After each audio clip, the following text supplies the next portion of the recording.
কিছু পেঁয়াজ কেটে নিয়েছি, কাতলা মাছের পিসগুলো রেডি করে রেখেছি মিক্সার গ্রাইন্ডারে। আদা রসুন একটা কড়াইয়ে তেল দিয়েছি, গরম হয়ে গেলে একে একে মাছগুলো সব দিয়ে ভালো করে ভেজে নেওয়া হলো। দেখছেন সব ভালো ভাজা হয়ে গেছে, তেল কিছুটা থেকে গেছে, ওটি পেঁয়াজ দিয়ে ভালো করে ভেজে নিলাম।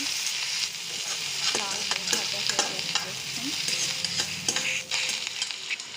এবার হচ্ছে পেস্ট করা যে আদা রসুন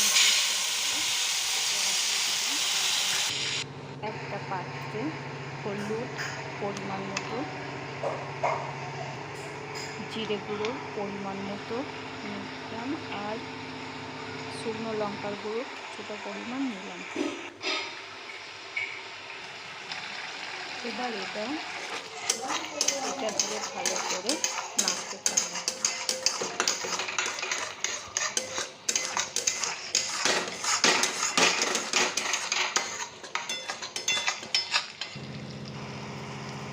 এবার পরিমাণ মতো নিয়ে দিলাম, নাড়তে থাকলাম ভালো করে।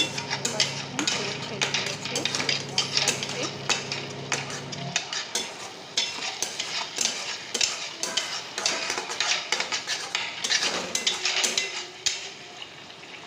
জল অ্যাড করলাম, জলটা ফুটতে থাকছে, ফোটা হয়ে গেছে। এবার মাছগুলো একে একে অ্যাড করছি, ভালো করে ফুটতে দিলাম। কমপ্লিট হয়ে গেছে কাতলা মাছের এই সিম্পল রেসিপিটা। ভালো লাগলে লাইক কমেন্ট শেয়ার করবেন।